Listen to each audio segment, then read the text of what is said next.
नमस्ते मित्रों, मेरा नाम है राकेश कोटड़िया। जैसा कि आप जानते हो कि मैं टीचर हूँ और 10 साल से ध्यान प्रक्रियाओं से जुड़ा हुआ हूँ।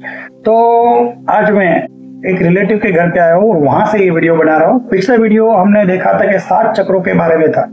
7 चक्र शरीर में कहाँ पे होते हैं, 7 चक्र कैसे जागृत होते हैं, 7 चक्र किस तरह से हमारे शरीर में काम करते हैं। तो आज का वीडियो 7 चक्र के बीज मंत्रों के बारे में है। ये बीज मंत्र हमें किस तरह से बोलने चाहिए कि नहीं बोलने चाहिए, या सिर्फ ऐसे ही ध्यान करना चाहिए कि बीज मंत्रों के साथ ध्यान करना चाहिए। तो ये वीडियो अगर आप ध्यान से देखोगे तो आपको बहुत सारे गहरे राज मालूम पड़ेंगे जो मंत्र शास्त्र के बारे में। लेकिन अगर आप एंड तक नहीं देखोगे, स्किप करके देखोगे, तो बहुत सारी महत्वपूर्ण चीज आप चुक जाओगे। तो आज के वीडियो के अंदर हमें जानने मिलेगा कि बीज मंत्र क्या होते हैं, दूसरे मंत्र और बीज मंत्र में क्या फर्क है। वाइब्रेशन के रूप में वो बीज मंत्र होते हैं। बीज मंत्र के अंदर कोई शब्द नहीं बनता। जैसे क से क्या शब्द बनेगा, क सिर्फ क है। म से क्या शब्द बनेगा, म सिर्फ म है।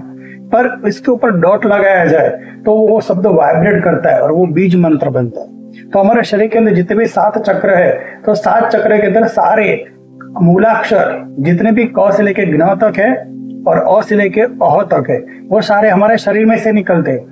तो मंत्र क्या है? शब्दों का विशिष्ट समूह, जो शब्द बोलने के द्वारा हवा में एनर्जी बनती है, वो एनर्जी के हिसाब से आपके शरीर के अंदर ऊर्जाओं में चेंज आते हैं। जैसे मैं कुछ भी बोल रहा हूँ तो कुछ भी बोल रहा हूँ, लेकिन कुछ भी बोल रहा हूँ लेकिन अंदर से शब्द आ रहे क ख ग बस। तो जो क है वो विशिष्ट चक्र में से निकलता है। तो एक एक चक्र के साथ बहुत सारे शब्द संयोजित है।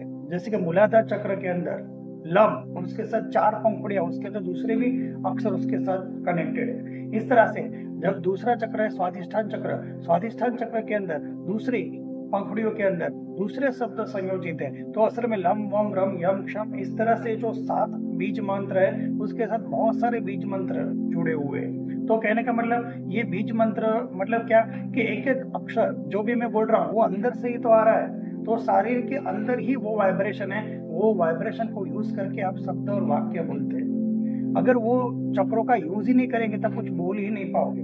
तो जो कुछ भी हम बोलते हैं, अच्छा या बुरा, उन चक्रों के अंदर से आता है। तो जब हम अच्छे शब्द बोलते हैं तो अच्छे चक्र के साथ जुड़े हुए वर्ड्स निकलते हैं, और अगर हम कुछ बुरी चीजें बोलते हैं, गालियां बोलते हैं, तो अंदर से वो चक्र के खराब कॉम्बिनेशन बन के वो शब्द बाहर निकलते हैं। तो कौन से शब्द अच्छे हैं, कौन से शब्द बुरे, जो भी मैं आपके साथ बात कर रहा हूँ उसमें से कुछ शब्द अच्छे होंगे और कुछ शब्द बुरे होंगे, मुझे नहीं पता।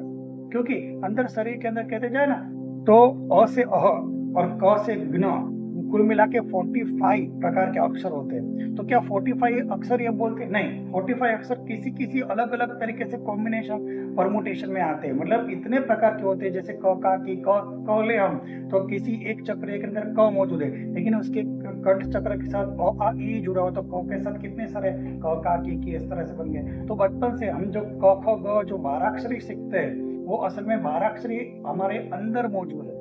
तो जब हम कुछ भी बोलते हैं तो हमारे किसी विशिष्ट चक्र के अंदर उसकी इफेक्ट आती ही है। चाहे आपको पता हो या न पता हो, कुछ भी बोलने से आपके शरीर के अंदर का संतुलन या तो ठीक होता है या तो संतुलन बिगड़ता है। इसलिए हमेशा कहा गया है अच्छे शब्द का इस्तेमाल करना चाहिए। जितना अच्छे शब्द का इस्तेमाल करेंगे शरीर के चक्र शुद्धिकरण होंगे, जितने ही बुरे शब्द का इस्तेमाल करेंगे हमारे अंदर के चक्रों के ऊर्जा ही बिगड़ेगी। तो कौन से शब्द अच्छे हैं, कौन सा शब्द बुरे हैं, हमें जनरली पता है।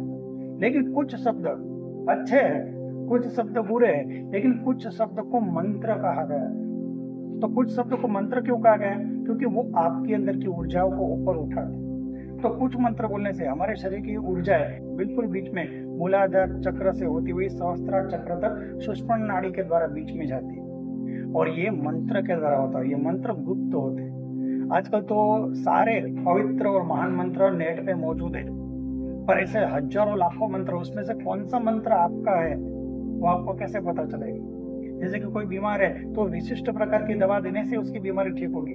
अगर उसको कोई बीमारी है और दवा किसी और दे दी तो फिर क्या वो बीमारी ठीक होने की जगह बढ़ जाएगी। तो बहुत सारे मंत्र ऐसे, बहुत सारे उपनिषद के मंत्र है, वेदों के मंत्र है, जो नेट पे भरमार पड़ी हुई और सारे सच मंत्र है, लेकिन वो मंत्र हमारे लिए काम नहीं करते। क्यों नहीं काम करते? क्योंकि वो मंत्र हमारे लिए है या नहीं कैसे पता चलेगा? तो वो मंत्र की जिसने साधना की हो, जो सच में हजारों हजारों दिनों तक या फिर कितने सालों तक या जीवन भर किसी मंत्र की साधना करके उस मंत्र को जागृत किया हो। आप कहोगे मंत्र जागृत क्या होता है? कोई भी मंत्र 1,20,000 से ज्यादा बार बोला गया हो तो मंत्र जागृत हो जाता है और आपके अंदर वो एक्टिव होने लगता है। और मतलब एक्टिव होने लगा मतलब ऐसा नहीं कि आपके अंदर अद्भुत शक्ति आ गई, ऐसा नहीं। एक ऐसा होता है कि आपके पास कार है लेकिन बंद है, तो आप उसकी शीशे ऊपर नीचे करते हो, उसके दरवाजे बंद चालू करते हो तो कार चालू नहीं होगी। विशिष्ट जगह पे चाबी घुमाने से वो कार स्टार्ट हो गई, और कार स्टार्ट हुई तो इसका मतलब नहीं कि 100 की स्पीड में भागने लगी। वो स्टार्ट हुई है, उसको कंट्रोल करना, गियर करना, फिर क्लच दबाना, ये सब बहुत काम करने के बाद वो कार धीरे धीरे चलती। तो कार स्टार्ट हो जाना वो वहां पर पहुंचने का काम नहीं है। तो कहने का मतलब बाइक को स्टार्ट कर दिया तो पहुंच नहीं गए, वो स्टार्ट हुआ है, उसको कंट्रोल करके उसके साथ चलना, तब ये मंजिल तक पहुंचते हैं। तो जो मंत्र है पहले तो बंद है, नेट पे सारे भी मंत्र, विशिष्ट प्रकार के अद्भुत मंत्र नेट पे सारे मौजूद है।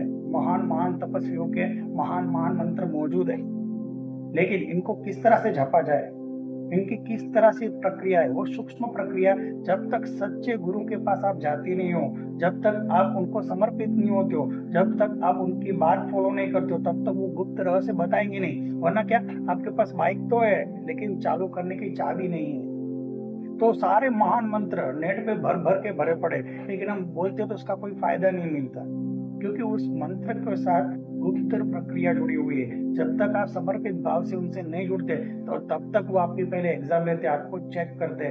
जब आपके अंदर कोई ईगो नहीं होता, जब आपके अंदर कोई क्या कहते हैं विशिष्ट प्रकार की द्वेष भावना नहीं होती, तब आप एकदम मैच्योर हो जाते हो, तब जाके वो सूक्ष्म प्रक्रिया बताई जाती है, तब वो मंत्र कार्यरत हो।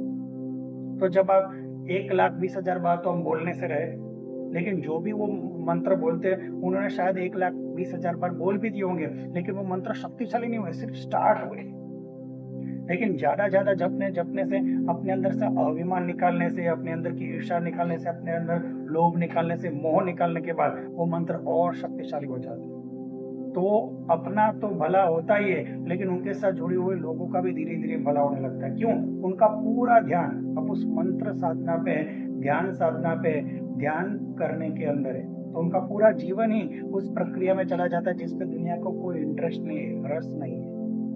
अब ऐसे लोग अपने अंदर ही सूक्ष्म साधना करते रहते। दूसरा, जब मंत्र बोलते हैं तो उसकी इफेक्ट उतनी नहीं होती जब वो मंत्र अंदर से बोला जाता है। तो जब मंत्र अंदर से बोला जाता है तो मौन के अंदर, जैसे कि आप बोलते हो ओम नमः शिवाय, तो उसका इतना इफेक्ट प्रभाव नहीं है, पर जितना मन के अंदर बोले तो उसका 108 गुना फल मिलता है। ऐसा मैंने जाना हुआ है, ऐसा मैंने समझा हुआ है।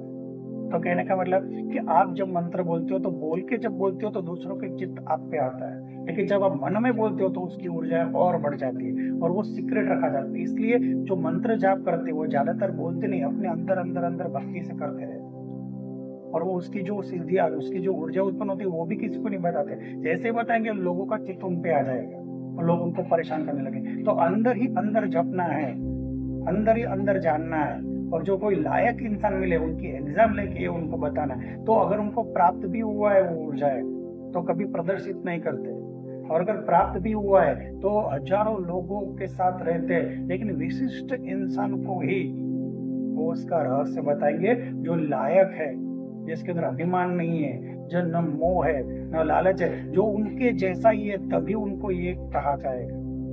तो जब वो अपना ज्ञान है पूरी जीवन भर ढूंढते रहते हैं, संत कबीर भी जीवन भर ढूंढते रहते, तो पूरे जीवन भर कबीर ऐसा शिष्य ढूंढते रहे जो उनकी गुप्त प्रक्रिया, गुप्त ज्ञान प्राप्त कर सके।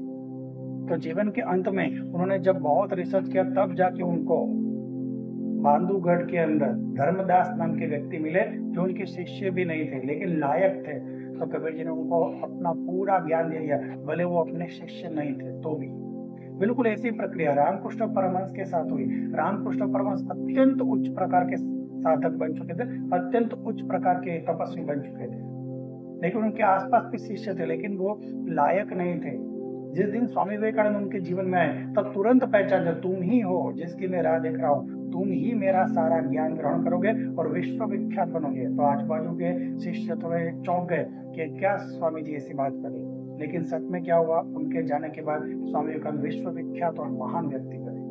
तो मतलब पूरी साधना गुरु अपने शिष्य को देते, तब जब वो शिष्य पूरी तरह से लायक हो जाता है, पूरी तरह से पक जाता है, तब जाके दिया जाता है। तो ये मंत्र शास्त्र एकदम गुप्त रहस्य है। जो हम बोल रहे हैं वो भी कोई ना कोई मंत्र बन रहा है, लेकिन उसकी क्या इफेक्ट हमें नहीं पता।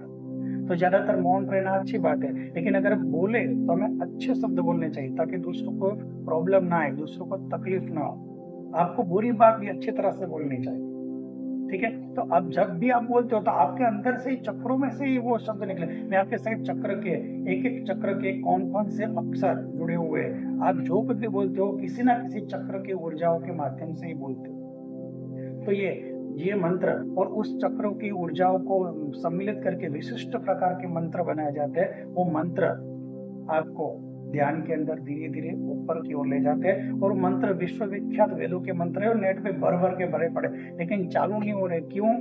क्योंकि आपको पता नहीं, आपका शरीर अलग है, आपकी बुद्धि अलग है, आपकी ऊर्जाएं अलग है, आपका मन अलग है।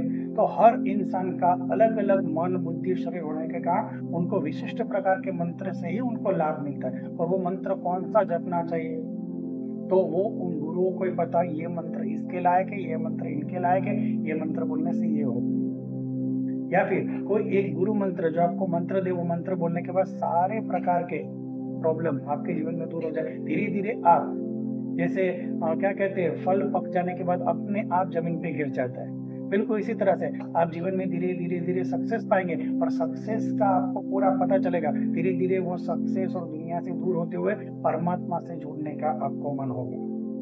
वो ये धीरे धीरे होता है। तो जब भी आपको कोई मंत्र मिले तो आप ऐसा करोगे तो आपको फायदा हो भी सकता है और नहीं भी हो सकता है। क्यों? आपको पता ही नहीं उसको किस तरह से क्या जपना है। एक मंत्र आपको बताता हूँ, वो जागृत मंत्र है।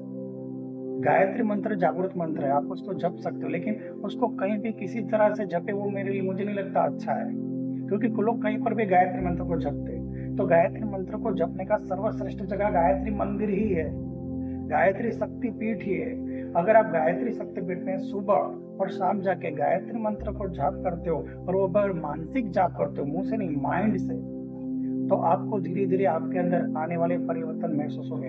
ये मेरा खुद का अनुभव है। गायत्री मंदिर ऐसी जगह है जहाँ पे गायत्री मंत्र जपना चाहिए, क्योंकि पंडित राम शर्मा आचार्य ने उस मंत्र को जागृत करके गायत्री मंदिर के अंदर गायत्री शक्तिपीठों में स्थापित किया हुआ है। उस मंत्र की सूक्ष्म ऊर्जा वहां पे मौजूद है। लेकिन जो कोई लायक इंसान आता है, वहां पे चीजें मांगने जाते लोग, मेरा ये काम हो जाए गायत्री माता, मेरा ये काम हो जाए गायत्री माता, ये सब ऐसा फल मांगने के लिए जाते हैं। असल में वहां पे जो गुप्त ऊर्जाएं पड़ी हुई, गुप्त ऊर्जाओं के साथ कौन जुड़ना चाहता है?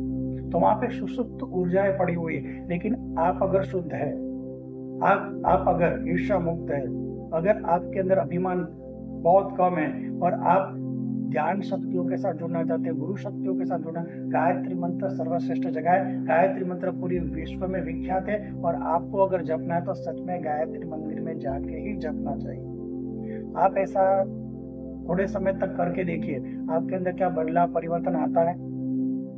वो वहां पे आप जाके करोगे तो आपको देखेंगे आपके अंदर ही विशिष्ट प्रकार का चेंज है। आपके जीवन में ऐसे ऐसे बातें, जानकारी, ज्ञान प्राप्त होगा जो आपको धीरे धीरे परमात्मा के रास्ते में ही ले जाएगी। और अगर आप वहां पे प्रार्थना करते हो कि मेरे जीवन में सच्चे सदगुरु तपस्वी जिनके साथ में जुड़ के अपने डाउट क्लियर कर सकूं, तो बराबर आपके जीवन में एक सच्चे सदगुरु तपस्वी आएंगे जो आपके सारे डाउट क्लियर करेंगे। अगर आपको ऐसे ही रहस्यमय वीडियो चाहिए जो ध्यान शक्ति के साथ जुड़ी हुई चक्र, मतलब हमें कोई भी मंत्र है, मैं चक्र मैंने आपको बताया वो सिर्फ जानकारी के लिए, जो शरीर के 7 चक्रों के 7 बीज मंत्र है, वो सिर्फ जानकारी के लिए, आपको करने नहीं है। जब तक आप किसी गुरु के साथ जुड़ते नहीं हो, उनके साथ सूक्ष्म प्रक्रिया जानते नहीं हो, जब तक आप समर्पित नहीं होते हो, तब तक कोई भी मंत्र बिना गुरु के पूछे नहीं करना चाहिए। आपके जीवन में जब सच्चे गुरु आएंगे, कोई पथ प्रदर्शक आएगा, तब जाके वो मंत्र करना चाहिए। तब तक क्या करना चाहिए?